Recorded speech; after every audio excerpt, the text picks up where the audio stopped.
Sir spine की problems क्या-क्या होते हैं? एक नॉर्मल अगर मैं आप पूछूँ एक एक कॉमन मैन के हिसाब से? स्पाइन की problem if you see it's very rampant. Almost 10 में से 5 से 6 लोगों को स्पाइन की प्रॉब्लम होती हो, उनको कमर दर्द हो ही रहता है। अगर आप कह रहे हो ये सब सिम्पटम्स तो कॉमन है डायबिटीज़ जो है उन लोगों के लिए। डायबिटीज़ में बैक पेन ऐसा नहीं होता, बट वो इसमें ऐसे ना, वो बैक पेन के साथ जब दोनों पैरों में दर्द होता है, जब पेशेंट चल नहीं पाता है और उसको सिवियर पेन होता है, तो वो स्पाइन से रिलेटेड होता है। आपने सुना होगा कोई गिरता है तो उसकी हड्डियों में फ्रैक्चर हो जाता है, रीढ़ की हड्डी में फ्रैक्चर हो जाता है। तो ऐसे केसेस में हम सीमेंट डाल करके उसको बलून काइफोप्लास्टी कहते हैं। Disc problem is for the young people. Suppose they are going to the gym, किसी ने जिम में डेड लिफ्ट्स कर लिए, किसी ने भारी वजन उठा लिया, तो इन सारे या झुक के कुछ वजन उठाने से तो ये डिस्क की प्रॉब्लम होती है। Knee arthritis is a very common problem because आजकल जीरियाट्रिक एज ग्रुप जैसे बढ़ता जा रहा है, तो नी की प्रॉब्लम भी उतनी ही बढ़ती जा रही है, क्योंकि ये कोई बीमारी तो एज सच होती नहीं है। ये एक डीजेनरेटिव फिनोमिना है। जैसे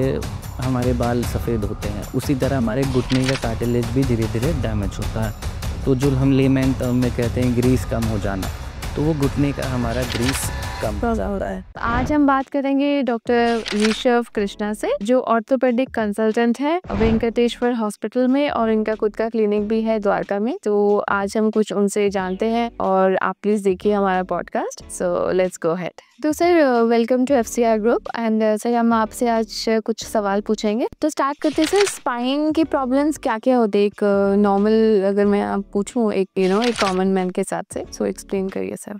Yes, you have asked a lovely question.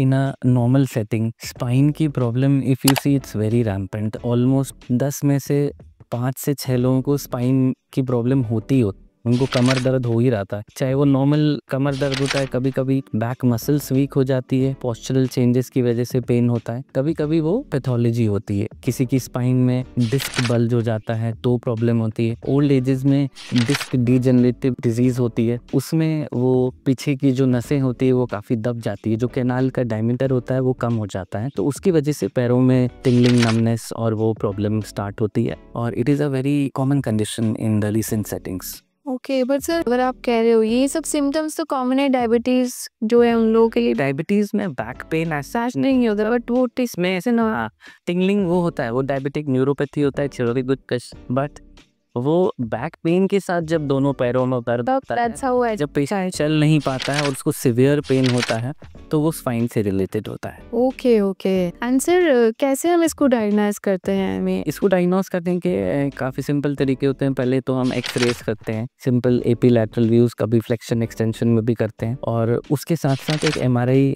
Is the mandatory thing. उसमें हमें क्लियर एग्जैक्ट आइडिया हो जाता है कि जो कैनाल डायमीटर है और उसमें कितना दबाव है।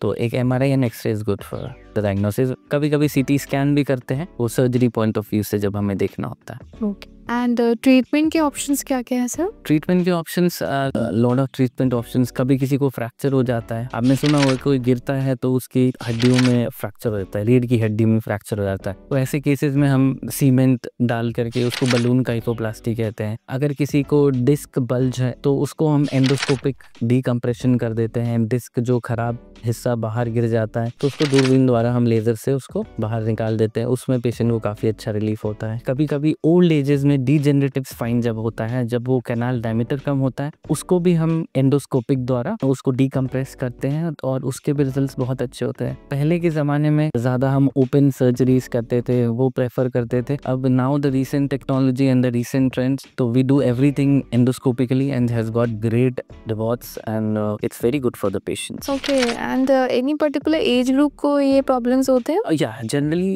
the disc problem is for the young people. Suppose they are going to the gym, किसी ने जिम में डेड लिफ्ट्स कर लिए, किसी ने भारी वजन उठा लिया, तो इन सारे या झुक के कुछ वजन उठाने से तो ये डिस्क की प्रॉब्लम होती है। ओल्ड एजेस में वो एक, जैसे आपने सुना होगा नी की आर्थराइटिस है, वैसे ही कमर में भी एक डीजेनरेशन होता है, उसकी वजह से वो जो कैनाल डायमीटर है वो पतला हो जाता है, तो वो नसों को दबाता है, तो ये ओल्ड एज डीजेनरेटिव स्पाइन होता है। और एक फ्रैक्चर होता है, किसी को गिरने की वजह से फ्रैक्चर हो गया, तो ऐसे कंडीशंस में भी हमें उसको फिक्स करके स्क्रूज और वो रॉड्स लगा के हमें स्पाइन को फिक्स करना पड़ता है, ताकि वो पेशेंट रिकवर कर पाए।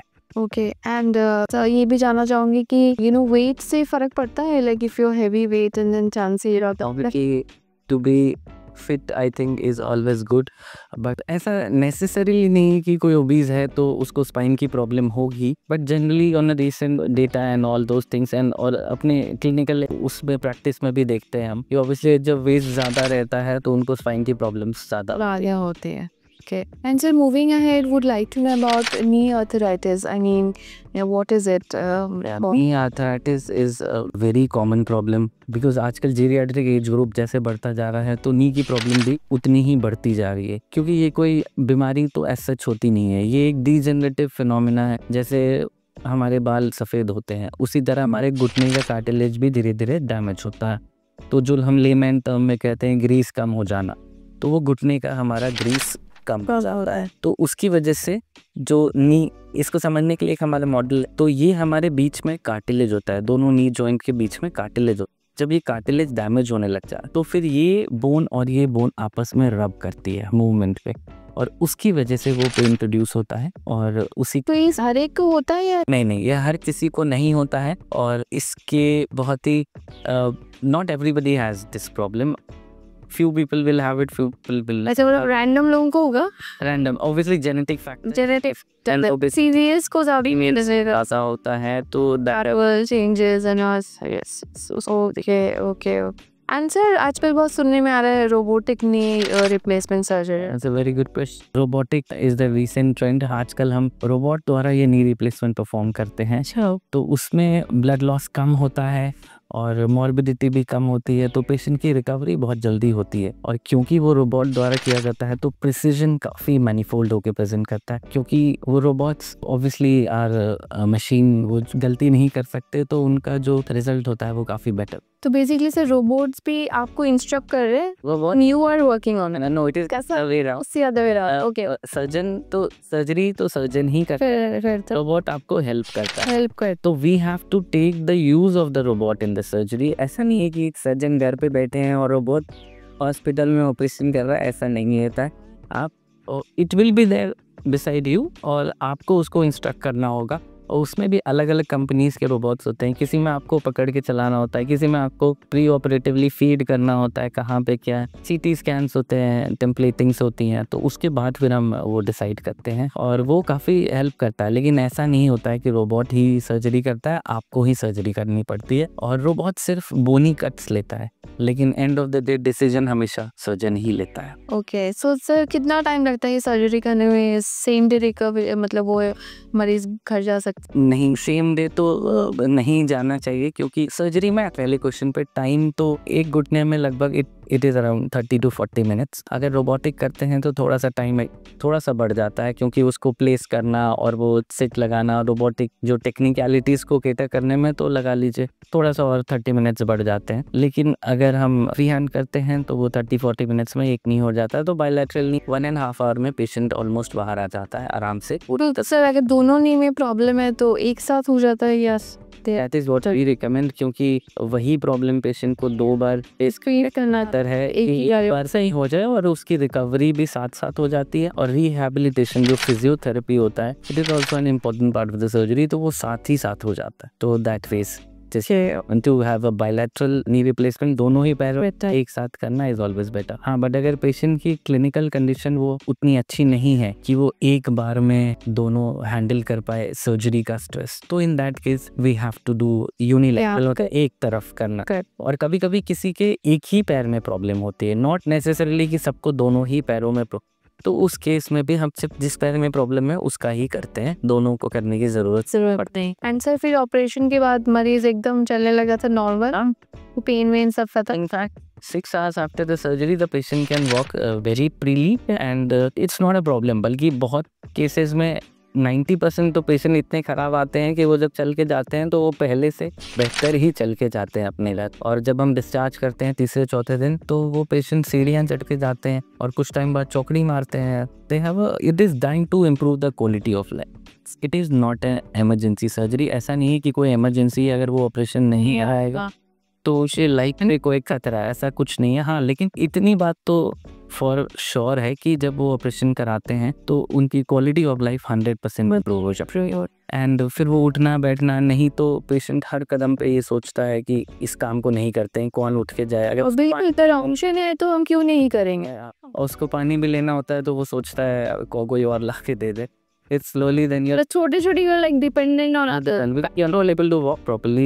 Every moment has a painful pain about it. और इसकी वजह से एक और बहुत इम्पोर्टेंट फिनोमेना होता है कि क्योंकि वो डक वॉक होता है, पेशेंट सोए करके चलता है, तो धीरे धीरे कमर पे भी असर। अच्छा। तो वो it takes a toll on the spine of the body. हाँ, तो हमने ये देखा है कि जिनको नी में प्रॉब्लम है उनको बहुत कॉमनली स्पाइन में प्रॉब्लम होती है, उनको स्पाइन की भी तकलीफ हो जाती। तो that is why it is all the more important, क्योंकि इसको करने से आपकी स्पाइन भी सुरक्षित। Right. And so any post-operative care they have to take?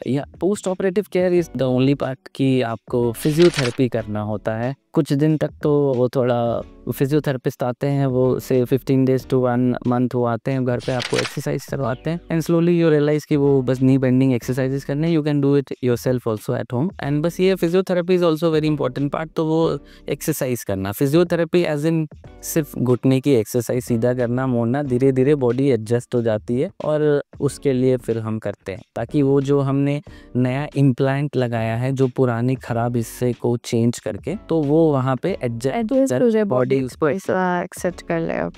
Okay sir, thank you for all the information. Thank you so much. Nice talk.